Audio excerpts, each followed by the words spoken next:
Hello friends, കുറേ മാസങ്ങൾക്ക് ശേഷം വീണ്ടും ഒരു ലോങ് വീഡിയോ ആയിട്ട് വന്നിരിക്കുകയാണ്. ഇന്ന് ഞാനിവിടെ ഉണ്ടാക്കാൻ പോകുന്നത് ഒരു റൗണ്ട് നെറ്റിപ്പട്ടം എന്നും ആലവട്ടം എന്നൊക്കെ പറയുന്നത് കേട്ടിട്ടുണ്ട്.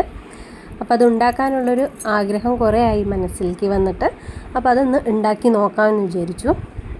പിന്നെ ഇത് ഉണ്ടാക്കിയിട്ട് ഇത് ഗിഫ്റ്റ് ചെയ്യാൻ വേണ്ടിയിട്ടാണ് പോകുന്നത്. അപ്പോൾ ഇതിന് സാധനങ്ങളെല്ലാം ഞാൻ മേടിച്ചിട്ടുണ്ട്. എത്ര വലുപ്പമാണ് വേണ്ടത് അതിനനുസരിച്ചുള്ള ഒരു റൗണ്ട് വരച്ചെടുത്തിട്ട് അത് വെട്ടിയെടുക്കുകയാണ് വേണ്ടത്. അതിനുശേഷം സെൻറ്ററിലായിട്ട് ഉണ്ണിക്കണ്ണനെ ഒന്ന് വെച്ച് നോക്കി. ഇനി അതിലേക്ക് ഒരു ഗോൾഡൻ ക്ലോത്ത്, ഈ തനി ഗോൾഡൻ അല്ല, കുറച്ചൊരു റെഡ് കളറൊക്കെ വരുന്നതാണ്. എന്തായാലും കുറച്ച് ഗിൽറ്റർ ചെയ്യുന്ന ഒരു അറ്റംപ്റ്റ് ആയതുകൊണ്ട് തന്നെ അതിലേക്ക് ടെൻഷൻ ഉണ്ടായിരുന്നു ശരിയാവുമോ എന്നുള്ളത്. എന്നാലും ലാസ്റ്റ് അടിപൊളിയായിട്ട് തന്നെ എനിക്ക് കിട്ടിയിട്ടുണ്ട്.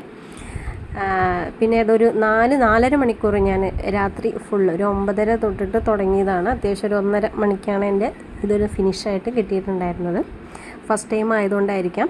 ഞാൻ ഒരു റൗണ്ട് വെട്ടിയെടുത്തിരിക്കുന്നത് ഒരു നമുക്ക് ബെഡ്ഷീറ്റൊക്കെ വാങ്ങുമ്പോൾ കിട്ടുന്ന ഒരു ചെറിയൊരു പേപ്പറില്ലേ, ആ ഒരു പേപ്പറാണ് വെട്ടിയിരിക്കുന്നത്. അധികം കട്ടിയില്ല, എന്നാൽ നല്ല കട്ടിയില്ലാത്തതല്ല, നൈസുമല്ല കട്ടിയല്ല, അങ്ങനത്തെ ഒരു ടൈപ്പാണ്. ഇനി അത് 4 പുറം വെട്ടിക്കൊടുത്ത് അത് ഒട്ടിച്ചു കൊടുക്കണം. ഇവിടെ പൊങ്ങി നിൽക്കാതിരിക്കാൻ വേണ്ടി ചെറിയ ചെറിയ കഷ്ണങ്ങളാക്കി നമുക്ക് എളുപ്പം അത് ഒട്ടിച്ചു കൊടുക്കാൻ പറ്റും. ഇത് ഞാൻ ആർക്കാണ് കൊടുക്കുന്നത് വെച്ചാൽ എൻ്റെ ബ്രദറിനാണ്. ബ്രദറിനെ ഒന്ന് ഗിഫ്റ്റ് ചെയ്യാമെന്ന് വിചാരിച്ചിട്ടാണ്. ഫസ്റ്റ് ടൈം ഞാനിത് എനിക്ക് വേണ്ടിയിട്ട് തന്നെ ഉണ്ടാക്കാമെന്ന് വെച്ച് വാങ്ങി വെച്ചിരുന്നു. വിഷു ക്രാഫ്റ്റായിട്ട് ചെയ്യണമെന്നൊക്കെ വിചാരിച്ചതാണ്, നടന്നില്ല. ഇപ്പോൾ ഇത് വെട്ടിയെടുത്തിട്ട് ഇങ്ങനെ ആയി കിട്ടിയിട്ടുണ്ട്. നല്ല അത്യാവശ്യം നീറ്റിൽ തന്നെ കിട്ടിയിട്ടുണ്ട്. ഇനി ഉണ്ണിക്കണ്ണനെ അതിൽ ഒട്ടിച്ചു കൊടുക്കാം.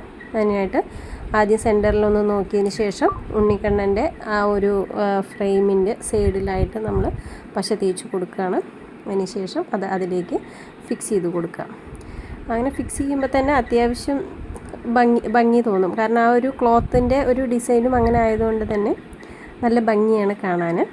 ഇനി നമുക്ക് അതിൻ്റെ 4 പുറം, ഈ ഉണ്ണിക്കണ്ണൻ്റെ 4 പുറം നമുക്ക് 2 ലെയർ ക്ലോസ്ഡ് ആയിട്ട് തന്നെ ചെറിയ ചെറിയ ബീഡ് ഒട്ടിച്ചു കൊടുക്കണം.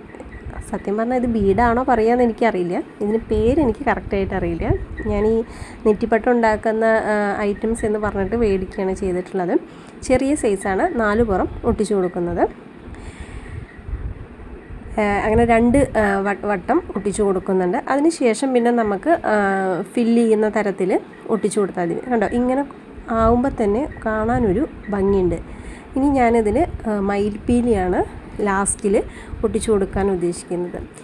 അപ്പോൾ മയിൽപ്പീലി ഒട്ടിക്കാനായിട്ട് വേണ്ട പശയൊക്കെ തേച്ച് കൊടുത്ത് മയിൽപ്പീലികൾ ഓരോന്നായിട്ട് വെച്ച് കൊടുക്കുകയാണ്. മയിൽപ്പീലി വെച്ച് കഴിയുമ്പോൾ തന്നെ ഒരു ഭംഗി നമുക്ക് തോന്നും. ഉള്ളിൽ ഫില്ല് ചെയ്തില്ലെങ്കിലും ഒരു ഭംഗിയാണത് കാണാൻ. മയിൽപ്പീലി ഒട്ടിക്കലൊക്കെ എളുപ്പമൊന്നുമല്ല. നമുക്കങ്ങനെ വെച്ച് വരുമ്പോൾ അത് ചെരിഞ്ഞാൽ അത് വീണ്ടും മാറ്റി എടുക്കുക. ഇനിയിപ്പോൾ ഞാൻ ഫസ്റ്റ് ടൈം ചെയ്യുന്നതുകൊണ്ടായിരിക്കാം, ആരായാലും ചിലപ്പോൾ ഫസ്റ്റ് ടൈം ചെയ്യുമ്പോൾ കുറച്ച് ബുദ്ധിമുട്ടുണ്ടായിരിക്കും. ഇതേ റൗണ്ടൊക്കെ ഫുള്ളായിട്ട് ഞാൻ ഒട്ടിച്ചെടുത്തിട്ടുണ്ട്. ഇനി ആ മയിൽപ്പീലിയുടെ തലപ്പത്തെ ഒന്ന് വെട്ടിക്കൊടുക്കണം. അതിന് ശേഷം ഈ കുറച്ചുകൂടി വലിപ്പത്തിലുള്ള ബീഡുകൾ ഞാൻ നെറ്റിപ്പട്ടല്ല മയിൽപ്പീലിയോട് ചേർത്ത് ഒട്ടിച്ചു കൊടുക്കുകയാണ്. ഒരു റൗണ്ടായിട്ടുണ്ട്.